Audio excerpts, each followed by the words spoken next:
Good evening, friends. Welcome to Buzz TV. Bryan Race will introduce you to Ray Civitts coming up in just a moment. Who is ready to rumble? Are you ready to rumble? Who's ready to fight? Yeah, we're in a fight for our bees.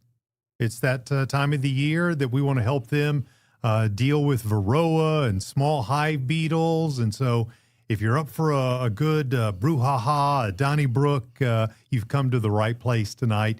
Let me turn things over to Ray Civitts. Ray, of course, is the owner of Mountain Sweet Honey, the sponsor of Buzz Television.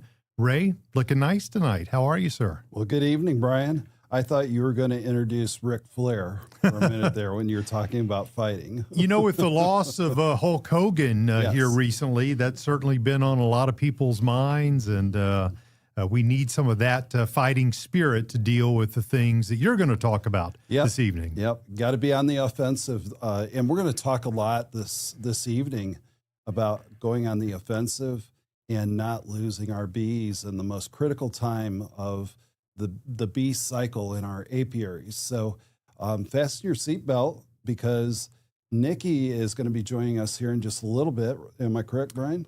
Women in beekeeping. We've been teasing this segment for several months now, and so we're going to have another installment of Women in Beekeeping. And do you know what she's speaking on tonight? I don't. I do. I do. The advantages of an 8-frame hive versus a 10-frame hive, possibly, just depending on how much weight you want to lift. So, ladies, if you're interested in learning some tips and tricks that'll help you in your apiary, stick around. Nikki joins us coming up midway through the show. Mm-hmm. All right, Bryan, this is a really important night as tomorrow morning begins our day one of our seasonal price increase. Folks, if you like great values, tonight is the time to order your bees if you haven't already. And the pricing on our bees just goes up month after month all the way to bee season in March. And at that point, you're paying full price. What we like to do is give you a great bargain, and you also get a great date for your bees. Whether you want to pick them up or have them shipped to you, your choice. And we also have seasonal and overwintered nukes on Italian nukes. So your choice on a lot of different ways. We offer Italian, Carniolan, and Caucasian bees. So there's a lot of choices, and if you want to order, go to mountainsweethoney.com and click on the bee tab at the top, and it will take you step by step on how to secure an order through Mountain Sweet Honey. Let me also add that you can give us a call anytime during normal business hours. Yes. At 706-886-1322. That's 706-886-1322. Now, Bryan, nobody will be there at the call center this evening. So if you're going to place an order, you got to place it online tonight. Okay, to take advantage before the seasonal increase. But of course, anytime that you do want to call us and talk with a real live expert in our customer service department, please do that. You know, Bryan, I think everybody that is living right now is feeling the heat. These heat domes and the heat factors getting up to 110 degrees. It is very, very challenging times for beekeepers. And when you have when you're suited up and you're out there working in the sun, you develop a lot of sweat. And one of my favorite tales is it was one of these hot summers about 8 years ago, and I went out to the apiary and was harvesting honey, and I just kept feeling this squish every time in my boots.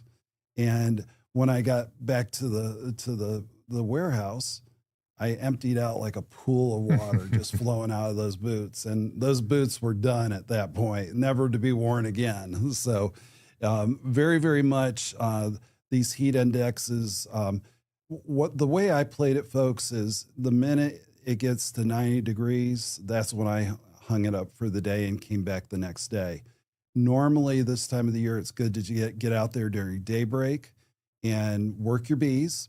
And at that point, it's cool enough you'll be able to survive it on that there. And we got a little bit more that I'm going to talk about that Cool. to come. And I would love to know, what are the temperatures you're dealing with? So in the comments, there in the chat on Facebook, on YouTube, just drop what are some of the highest temperatures that you've had to deal with. Of course, tell us what city that you live in and what you're dealing with.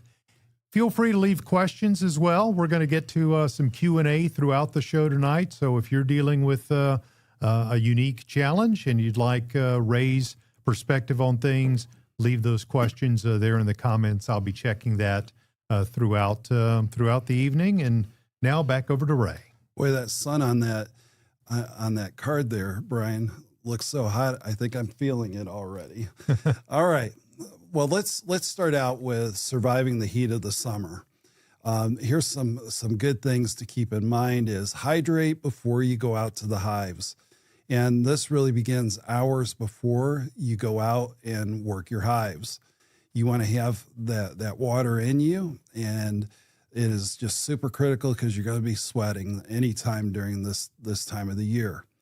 Another thing you might want to consider if you do not have a mesh ventilated protective clothing is to consider that, because that will allow the heat to go through and out of your outfit, where you will not see that when you have a 100% cotton outfit.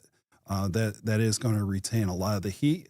And in fact, I could at times feel the heat coming out from the collar as I was working this time of the year. It's just really, really tough. We have not seen these kind of heat indexes in quite some time. So I just wanted to have this as a segment tonight because I think everybody could use it. Mornings, like I said, before 9 a.m., beat the heat of the day. And the 90-degree rule, please, folks, don't press it beyond 90 degrees. I know a lot of us think that we're supermen or superwomen, and this is not time to challenge yourself in these kind of heavy heat indexes that are out there right now. Listen to your body as the heat begins to climb.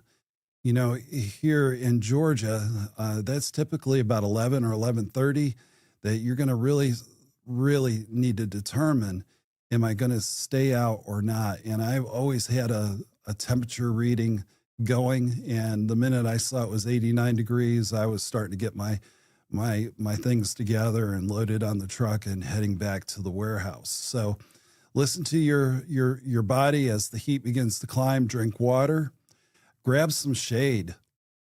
We all have, most of us have some kind of shady tree near us. And when we have that shade, that will drop at least 7 to 10 degrees being in the shade versus in the direct sun.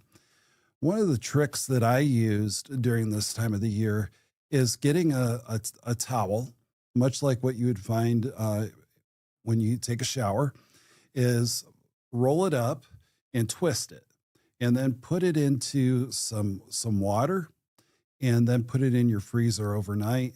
And it'll be a little clumsy going around your neck in the morning, but I will tell you, folks, that will definitely keep your sensitivity to heat away for a good 45 minutes to an hour, just depending on how much heat you're putting off and the ambient heat that is out there.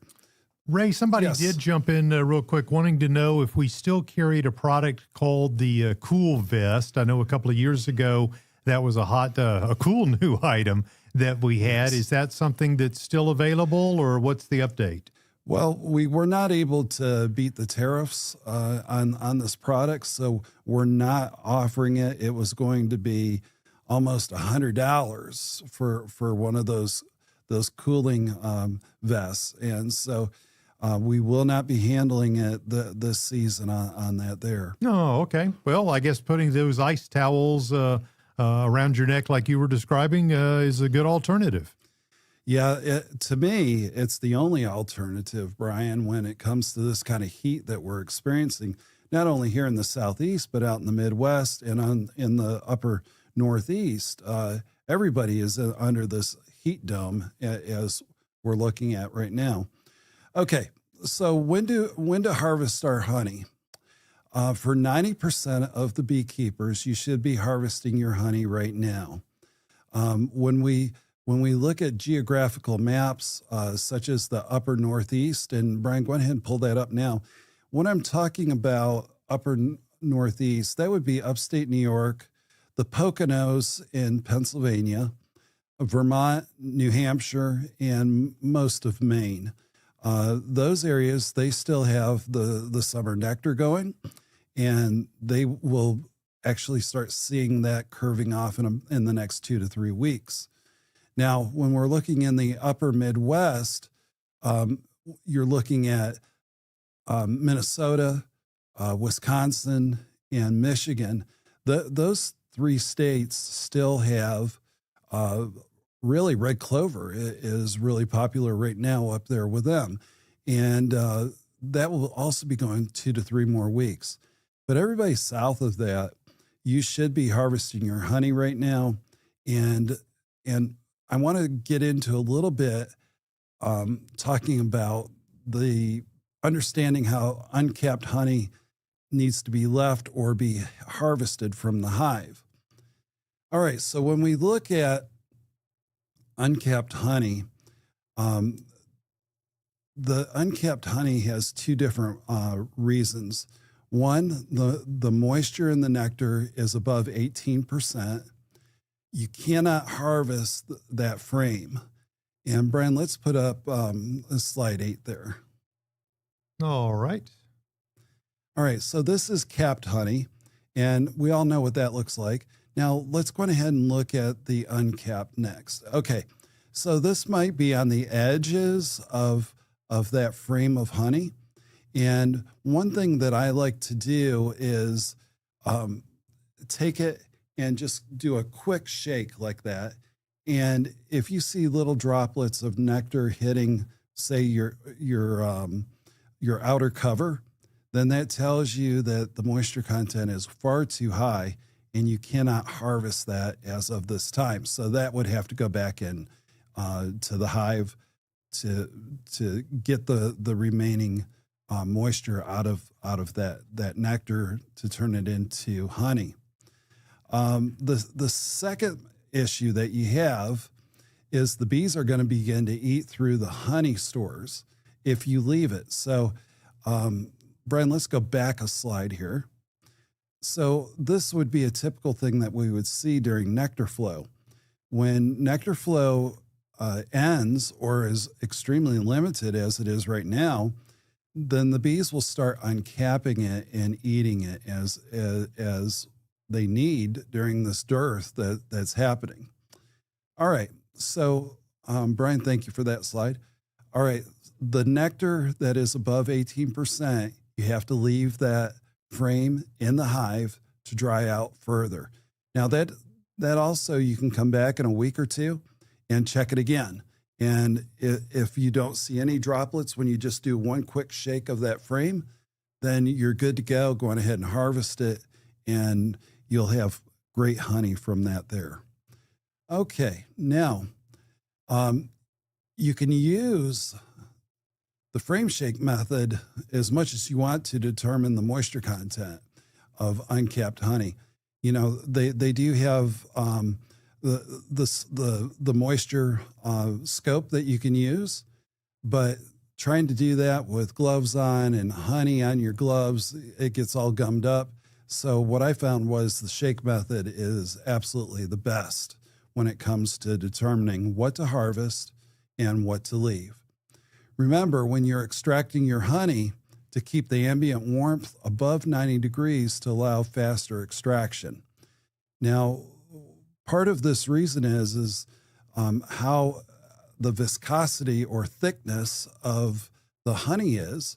It will not flow out of those cells very easily, even at high speeds of your extractor. So it's just really important that your frames have been in 90-degree heat for, I would say, at least an hour or 2.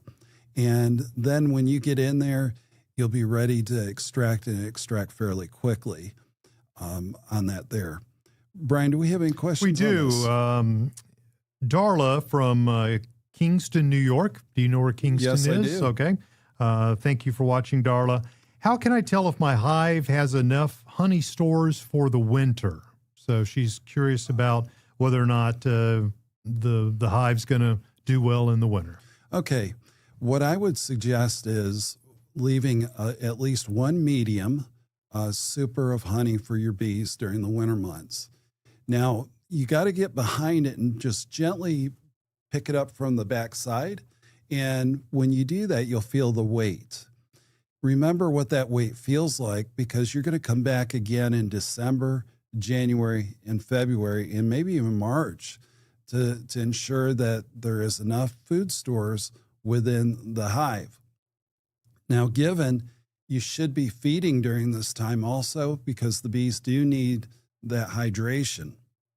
And we're going to talk a little bit more about feeding bees a little later on in the show. I'm going to give you a moment to get some hydration since you're talking about that. This next question comes to us from Travis, not too far, over in Athens, Georgia, home of the Georgia Bulldogs. And Travis says, should I pull my honey supers now or wait a couple of more weeks? I know you're talking about a lot of the principles that goes into this, but since Athens is very much the same zone that we are located in Toccoa, Georgia, what advice would you give to Travis about pulling the supers? All right, Travis, what you need to do at this point is pull them. If you're herding on time, go on ahead and pull them. And you're going to have a lot of excess bees that will be hanging out on the outside of the hive. But pull them because they will eat through a lot of honey during this first dearth. And it's just super important that if you're trying to get honey production, that you get them off the hive very quickly, because being in Athens, you probably would have needed to harvest this about 45 days ago. So you've lost 45 days, and then waiting another 2 weeks, you could lose a lot of poundage on your honey weight there. And of course, as we always say around these parts, save the bees, kill the yellow jackets. So yes. a little Georgia Bulldog humor for folks there. Quick reminder, Nikki coming up shortly with another installment of Women in Beekeeping. So I hope you'll stick around for that segment. Keep your questions coming in, your comments there on Facebook, on YouTube as well, and we'll do some more Q&A shortly. Okay, so let's jump to our next topic here, and that's treating your bees for mites. One of the most important things that we can do as beekeepers is treat for mites. And you might say, hey, what is mites? If you look at this arrow, that little brown round bug that's on the bee there, that is Varroa. And Varroa comes with viruses. And what they do is they burrow in, and they're a parasite of sorts that live off the bee. And when they're living off the bee, they're also giving the virus to the bee. So very, very critical that we understand that mites are not our best friend. Our bees are. And how we do this as beekeepers is we want to limit those viruses or Varroa so that there's no issues within our apiary. And I want to step us through why we do what we do this time of the year. So when mites give viruses to the hives, we can think of it as one of our children came home from school and he got a virus from somebody at school. Now, either my wife or I will be tending to our child and he coughs in our face. And when that cough happens, now we have gotten that virus into our respiratory. Thanks, Junior. Yes. And so now, 2-3 days down the road, now I start coming down with it. And then I give it to my wife, and now everybody has it. The same thing can be said for Varroa. They give this to the bee, and the bee gives it to others within the hive, and then the whole hive begins to collapse, and they go and drift. Now, drift is when one or more bees go from their original hive to the second hive and to visit and see what's going on. Maybe they might even join that hive at some point. So while they're in that hive, they're giving the virus off there. Then let's just say they didn't think the second hive was good, so they went to the third hive and the fourth hive. And now that virus has started over and over again. And what we're seeing from beekeepers and commercial beekeepers is that once that virus gets going, it will decimate your apiary, and there's really no way to get in front of it once it's going wide open within each of the hives. And it's kind of funny because extremely strong hives will defend that drift coming in. The guard bees will say, no, you can't enter, and off they go to the next hive. So the really super strong hives tend to have a very good defense, and they can get around this virus. Now, that is not a guarantee, but it's just a little bit of insight that I've seen through the years. Okay, so when one colony is affected, other hives will also be under the threat of colony collapse, much like what we have seen out in the Midwest and West Coast this preseason and season. Super high losses, somewhere around 1.3 million hives have been lost, the last numbers that I have seen. So don't be fooled when you see companies that promise high hygienics, that the bees are cleaning themselves and thus there won't be any Varroa that are coming into the hive. Bees their DNA tells them to be hygienic, and they're already going to try to clean each other. But that is no guarantee that a Varroa will not get into your hives. So, and then top that off with the virus drift is real and it is deadly to your bees. So what do we do to keep Varroa or mites out of our hives? We treat to be sure. When you treat, you want to be sure that you read the directions on the packaging. Very, very critical. Even if you're buying the same product year over year, be sure to look at it, because each of the companies out there are altering some of their formulas in order to have a bigger treatment for the bees on other viruses that were not commonly seen prior to. So read the directions. For example, Formic Pro, you cannot treat in temperatures above 90 degrees, but you can with Apivar.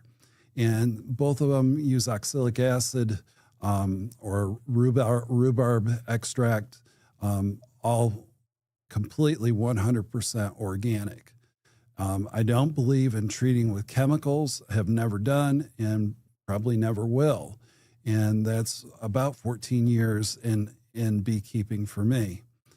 All right, so if you do not follow the procedures, though, you will lose bees and you will lose hives, because there are set times that it needs to be stopped up with nothing going in or out, and then others that you'll open it on up.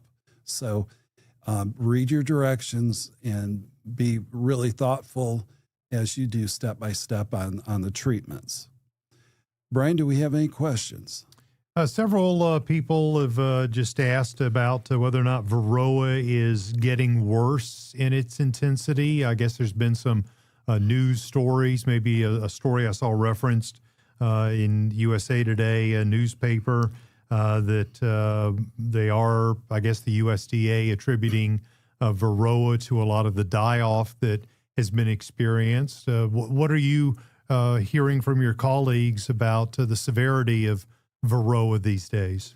Well, I believe Varroa is it's ever evolving with Varroa, and the viruses are evolving also. And I think this is what caught a lot of beekeepers off in the overwintered months and the spring months, and nobody got in front of it. There was no labs that were available to detect what's killing the bees. And it was probably about a month ago that the USDA came out with a pronouncement and trying to give everyone a little bit of insight, and that was treat your bees. So great position to be in as a beekeeper right now.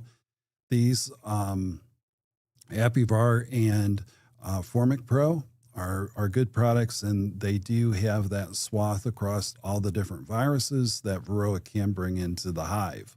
Anything else? I do have some other questions. Okay. They're not necessarily related, though, to Varroa. I thought I might save those for when we jump into a Q&A coming up, if that's cool with you. Well, I just saw Nikki walk in, and she's ready to go, it looks like. So are we going to throw it over to her for women in Nikki, beekeeping? Nikki, welcome back to the studio, and we're glad you're here. And the show is yours now. Hey guys, thanks so much for having me here. We are on our very first mini segment of our Women in Beekeeping. I know we've been teasing you guys for a few weeks, so I'm glad that we can finally get this off the ground.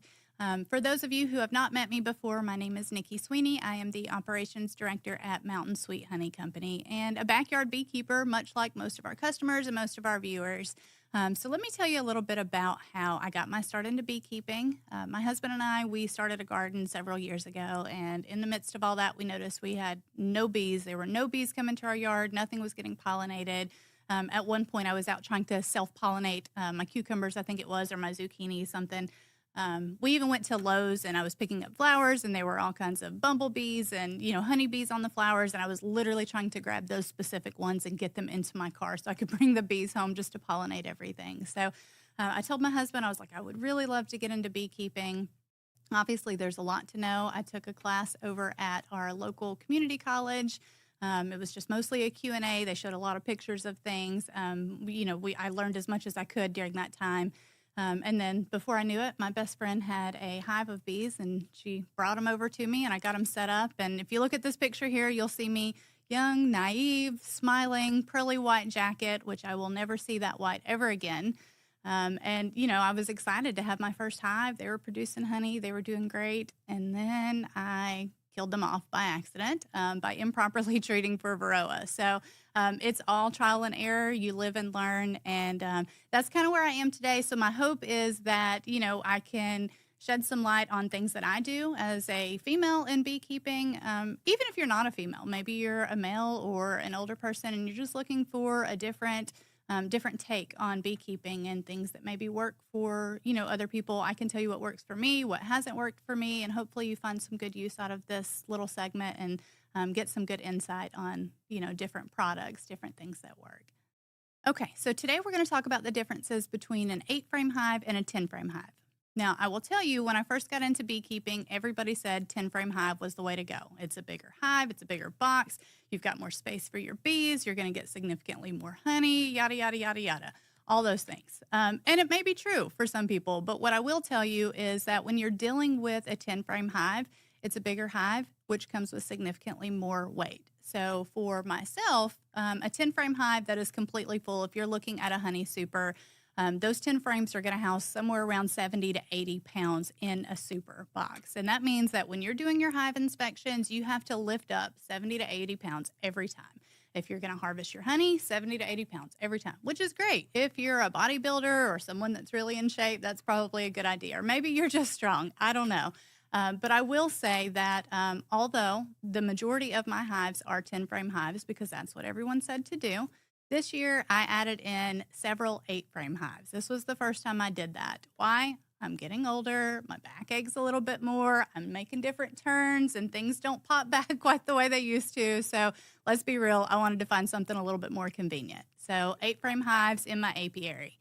Now, what's the biggest difference? You're losing 2 frames. There's nothing wrong with that. You're going to lose a lot of weight as well. So you're taking that full super from 80 pounds down to roughly around 60 pounds for a completely capped full honey super, which is great. When you're doing your hive inspections, it's much easier for me to pick up and move 60 pounds worth of weight than I am 80 pounds. Again, this may not necessarily be a female situation. It could be an older person or just someone who doesn't want to fool with that kind of weight. There's nothing wrong with going down to the 8-frame. The biggest thing that you have to remember is making sure that you're consistently checking your hives. When you lose 2 frames and your bees are growing, they can grow out of that 8-frame hive a lot quicker, and you do have to worry a little bit more about swarming. Again, it's not a downfall. You just have to make sure that you're keeping up with your hives and adding those extra supers as needed. So what do you do if you already have 10-frame hives in your apiary and now you've decided that the weight is just too much, or maybe you just don't have as much room in your apiary and you need to go down to an 8-frame hive? Easy peasy. All you have to do is work on a transition to that 8-frame hive. The first thing that I would do is obviously go in and check, make sure that your queen's still in there, your brood's still in there, everything looks good with your hive.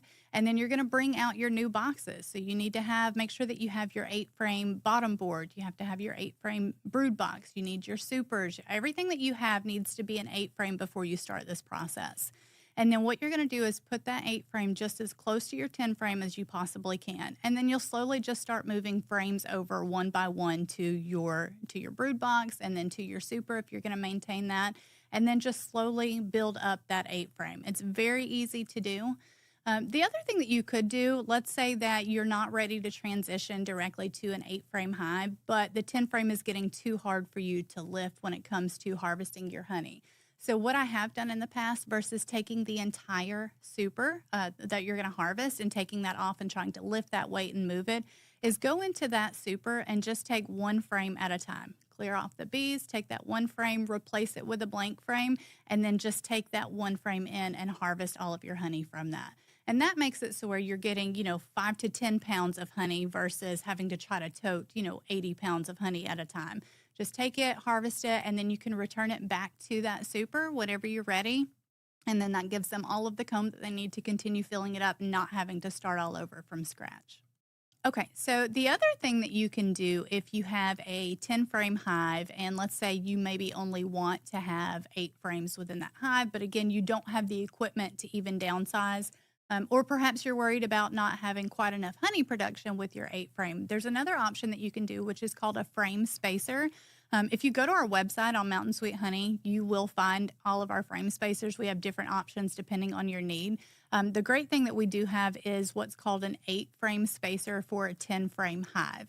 And what that is it's a metal spacer that you put within, you just nail it into your hive, and it will calculate the correct spacing for your frames to give you exactly 8 frames within that 10-frame hive. So what that's going to do is not only give you just the 8 frames that we just talked about, but it's also going to do perfect spacing. So when your bees are drawing out their comb and they're drawing out their honey, they have that perfect spacing. So it's not going to be all wonky.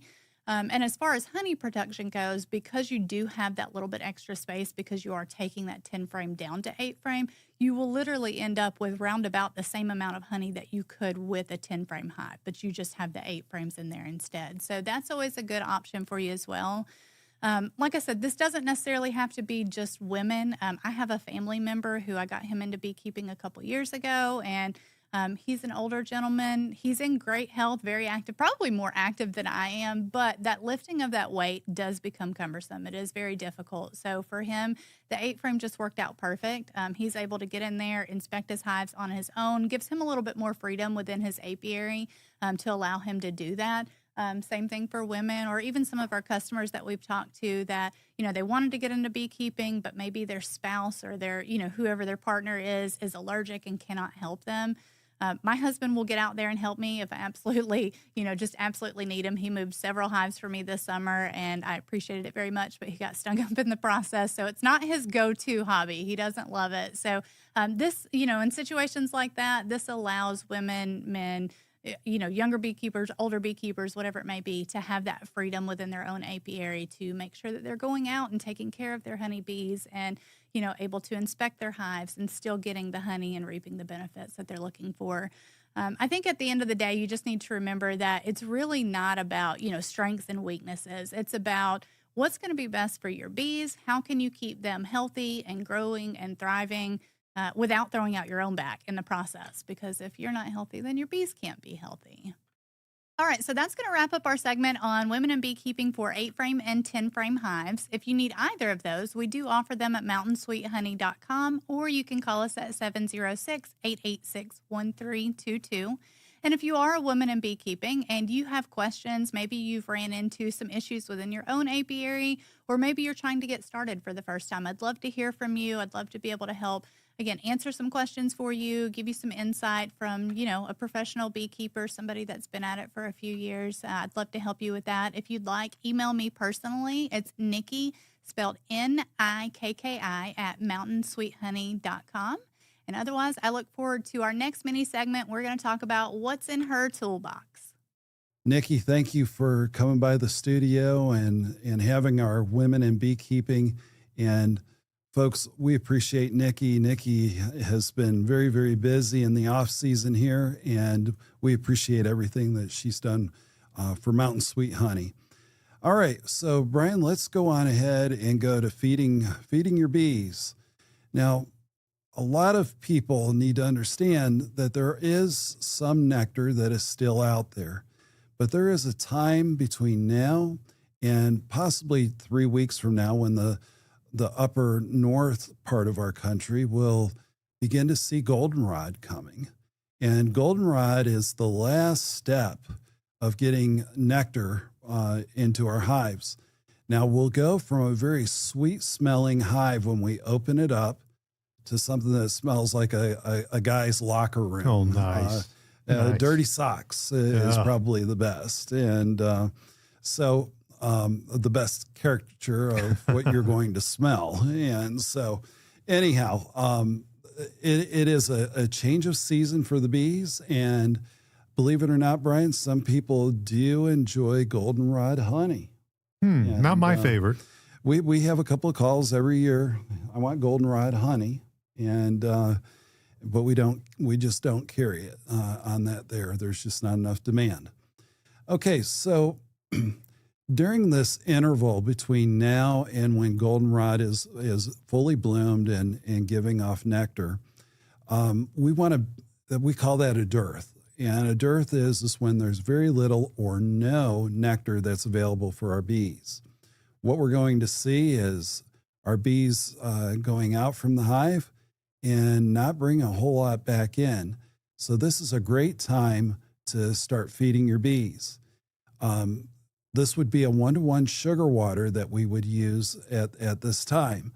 Now, the reason why we feed this time of the year is simply because we don't want our bees eating through the honey stores that are there for the winter, late fall, winter, and early spring months. So that's why we want to feed regularly all the way through the off season here. And that allows hydration, and it also allows them not to eat through the honey stores. Ray, Katie Yes. from Bangor, Maine, wanted to know a little bit more about the summer dearth, which you're obviously now addressing. Is there a way to know exactly when she needs to transition over to the sugar water feeding and know for certain the dearth is here? What I would say is get with your local beekeeping association, and they'll know if there's still some honey yet to come, or I should say nectar yet to come in this part of the year. For example, up in the very peaks of North Carolina, we have sourwood trees that are still giving off nectar. That's about to get wrapped up here in the next week or so. So there are specialty honeys that are out there, and there are specialty nectars that are available. Some are more prevalent than others, but generally speaking, from coast to coast, this is a time of dearth. And this dearth happens every year. And then goldenrod comes in, and then we're in for the post-season dearth that goes all the way to the first of the spring months when we start seeing the blooms come out for the early spring. All right, so if we don't feed, this will result possibly in the colony eating through their honey stores. This would be very, very prevalent in very large colonies that are doing very robust within the hive. They will eat through those stores, and then in January or February, they'll consume it all. And when that happens, then the colony begins to die off because there's really no nectar out there for them during those months. So it's good to keep minimal honey stores during the winter months so that it is there in the worst of cases for them to live off from. And I think you just answered Marcus's question. Hey, Marcus, from Hattiesburg, we appreciate you watching tonight. He said, should I start feeding sugar syrup now that the main nectar flow is over? And that is what you're advocating, is once the dearth is here, the nectar flow stops. You have to do this, or you wind up a lot of your honey being consumed by the bees. Okay, so what I want to do as a beekeeper this time of the year is keep going with a 1-to-1 sugar water ratio. And I'm going to do that here in the Southeast all the way up to at least the middle of November. This will keep my queen laying, and I'm going into the winter months with a robust colony. I mean, a large colony. So even during the most lowest temperatures, they're going to survive. They're going to be putting off enough heat within the hive to live very, very well during even the coldest of months. So that's how I do it there. And then the middle of November all the way through the end of February here in the Southeast now, I will go to a 1.5-to-1. So 1.5 parts of sugar to 1 gallon of water, not a 2-to-1. That is too thick of a syrup, and it will really shut your queen down. You know, Ray, you and I have been doing this Buzz TV show now for coming up on 3 years. In fact, I think at the end of the month in August, we'll be celebrating 3 years of doing Buzz TV. And in all the time that you've been doing the show, you consistently preach feeding bees the proper ratio of sugar to water. Feeding bees is just something that's very important. Is this something that's often overlooked by beekeepers? Do beekeepers get complacent? Do they just not know what to do? Why is this a constant theme that you're consistently preaching? Okay, Bryan, that's a good question. There is a segment of beekeepers that believes, hey, if they don't put up enough honey stores for the off season and die, that's okay. I'll bring another set of bees in. And those were really prevalent when packages of bees were under $89 a piece. But as we all know, that's far gone. And that segment of beekeepers has decided, hey, I've got to feed the bees. And this is really just a reminder and letting new beekeepers know that this is a have to. Okay. It's not a want or a desire, but a have to. We can think much like having an outside pet. They need water and they also need to be fed. And so those are the things that are just one-on-one on being a beekeeper and taking care of our bees in the off season. Cool. All right. I know it's been a mantra of yours as long as I've known you, and that gives me some perspective. All right. So let's talk a little bit about feeders here. I originally started out with a Boardman feeder, as you see to my side here. And those Boardman feeders worked great for me as a new beekeeper. I was able to see them. The jars that go into those can go anywhere from a pint to a 5-pound Just a mason jar, right? Yep, a mason just jar? a mason jar. And you can easily see the consumption rate day after day and also know when you need to feed them. And it does not disturb the hive during the winter months. All you have to do is take the jar out, fill it, put it back in, and you're good to go. We really have to look at, given the climate changes that we've seen over the last 2 years, is how much heat loss do we have within the hive when we go in to feed? And if we were to use a frame feeder, we're going to lose a lot of the heat that is in there. So we have to pick a winter day that's above 55 degrees to go out. Now, for most of you up in the Northeast and upper Midwest, that's not going to be seen maybe once during the whole winter months. It's going to be in the 20s, 30s, and maybe even the 40s for highs. So a frame feeder just doesn't fit the bill, except if you're in very warm climates year round. Okay, so what we got to do is look at one of the other items that we have is the Ceracell top feeder. And we've been selling this item for, I guess, about 5 years or more. And it is a top feeder. We bring these in out of New Zealand. It's a very, very high quality restaurant grade plastic that's in there. Hey, quick clarification. Yes. Top feeder, you don't mean that it's one of the top feeders available. You mean that it literally is a feeder that goes in the top of your hive? Yes and yes. So both? Yes. All right. All Okay. right. So this goes right on the top of your hive. Go on our website. I'll show you how to use it. But this top feeder, it can be used in a lot of different ways. It allows you to use it as a wet feed, sugar water, 1-to-1 sugar water, or you can use dry feed, much like what you see here, dry sugar, or you can even mix pollen and put that in there. You can put a pollen patty even in there for feed for the bees.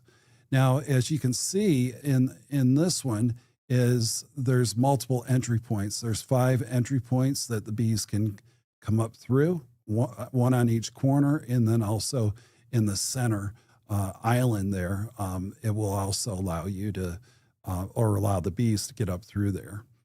All right, so you got multiple entry points. Refilling is very easy.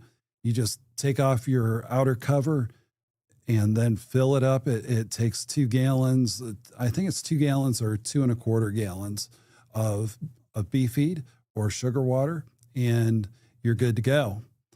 All right, no significant heat loss during the winter months with this product. Bryan, let's go back a slide here. This is where the dome is in the center.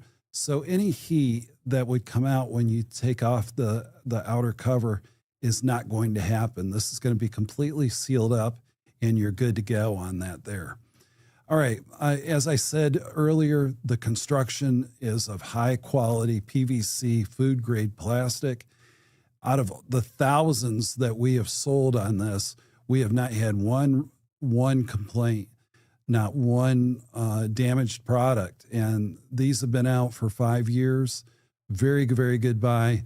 Just go on mountainsweethoney.com and type in top feeder, and it will take you right to the Ceracell products there. And Ray, speaking of mountainsweethoney.com, I want to one more time have you speak to the price increase that happens tonight at midnight. Yep.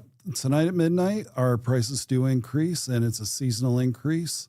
So if you watch us carefully, you'll see each month end, we'll remind everybody, hey, our prices are going up again. And we do this all the way through to bee season where it is at full price. So you're getting a great price and also great dates on shipping or local pickup.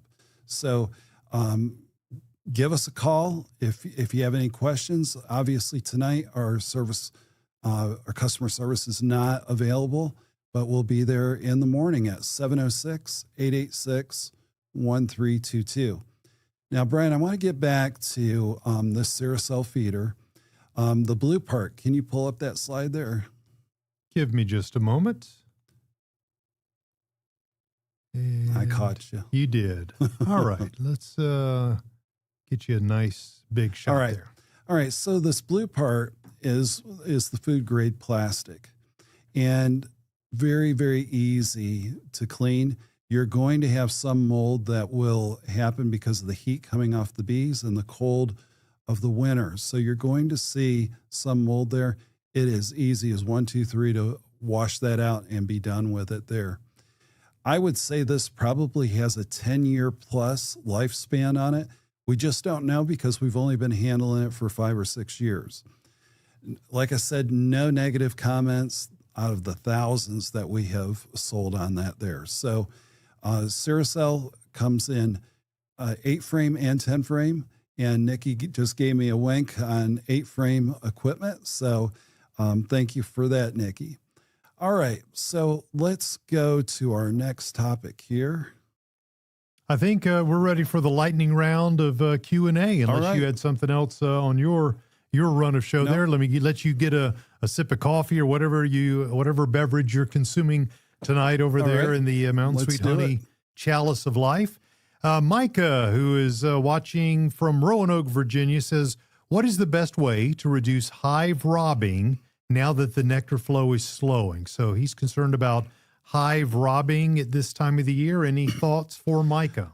Okay, so everybody has an entrance reducer or should have an entrance reducer on their hive year round. The bees need that to defend the hive.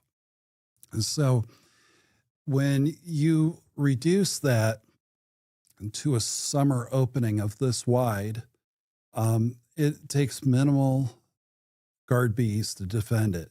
If you leave it all the way open wide, there's no way that the guard bees are going to be able to defend the hive. So you can either leave it at the summer opening of roughly 3 inches or go down to 1 inch.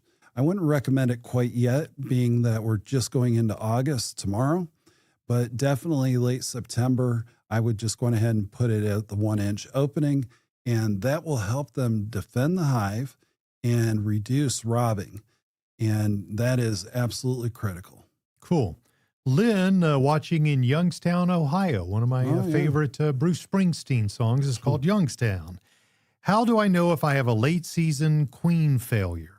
So if something's going on with her queen, any way to identify that to help Lynn out? All right. A couple things that I'd be looking for is, one, do I see pollen still coming into the hive? If I see pollen coming into the hive, that gives me a good indication that the queen is still very viable and is doing her job. Now, the second thing I'm going to look for is eggs. Do I see eggs in any of the frames within the hive? If I do, then that's it. I don't have to look for the queen. I know she's there and she is viable. So those two things I'm going to be looking at. And the third thing is when I take off the outer cover, do the bees fly up into my veil immediately? That is also a telltale sign that there's a queen issue or a queen loss within that hive. This might be a corollary question to Sean watching tonight in Macon, Georgia. Is it too late to requeen a hive this season? Boy, that's a touchy conversation there. I would say, one, the only way that I would keep that hive going is if it was still a very good size. And I would also want to see that there are cap brood still about to emerge. If there's no cap brood, that tells me that the colony is about to collapse because of the 45-day rule of the worker bees' lifespan. So they might be robust right now, but within a week or so, there's going to be half of that gone and then another half. And there's no way that a new queen can be introduced into the hive. We're waiting 3 days for that to happen. And then for her to get in there, lay her eggs, and then have those emerge. By then, this robust hive will be only a quarter of its size. So what I would recommend at this point of time, being that we're just entering August, is to combine that with another hive.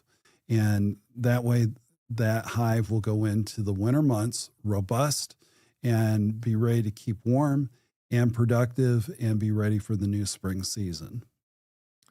You've answered quite a few questions that I was looking at here that dealt with similar topics. Here's one. I know the first part of the show tonight was about treating for Varroa, etc. This question from Nina, if I understand it correctly, she wants to know if she should test for mite levels or should she just treat, assuming that every hive has Varroa. Okay, let's talk about treats. First of all, you want to get a white sticky board and a screen bottom board to be able to do this. You'll put the white sticky board in, make sure it's clean, and then do your first treatment. And within 24 hours, you'll see what your mite drop is. you might have to get a magnifying glass for the smaller mites that will be falling. Now, if you have 4 or more mites that fall during that 24 hours, a follow-up treatment must happen.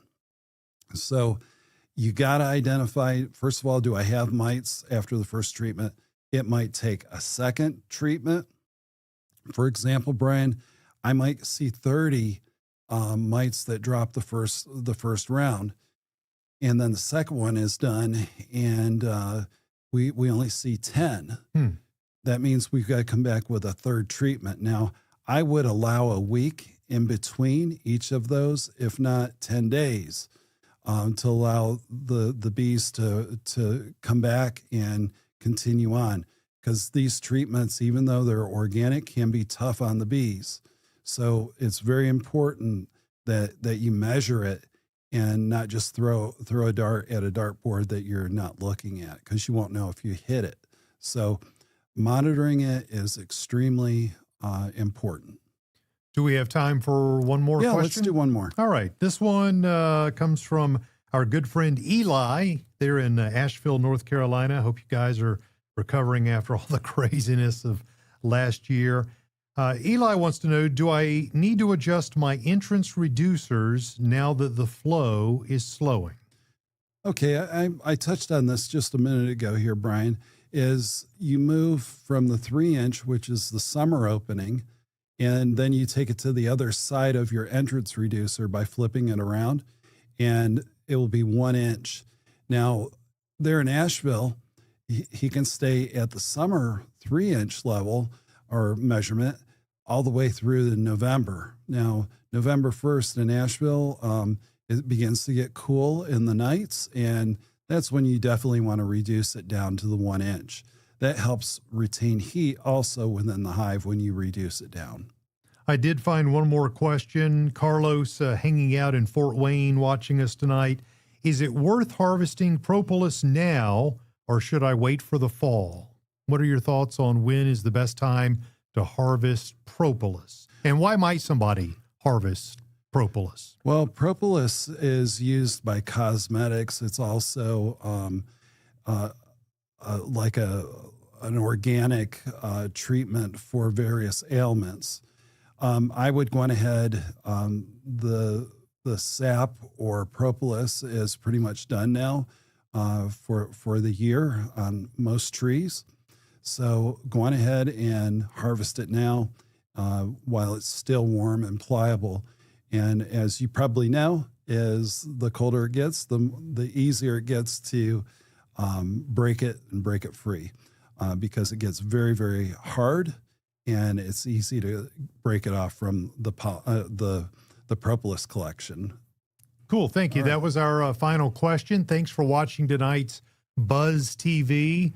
You can catch a ton of content that we've made available for you, both on our YouTube channel, our Facebook page as well. So we appreciate you connecting with us. Make sure to do all those things that the YouTubers tell you to do. Punch, fight, smash that like and subscribe button. Tell a friend about Buzz TV. And Ray, one last time, would you give us an update on this seasonal price increase? All right. Our price increase begins at 12 midnight tonight, and that is Eastern Standard Time. So go online, mountainsweethoney.com, click on the bee page or bee tab, and it will tell you all about our bees. We offer Italian, Carniolan, and Caucasian bees.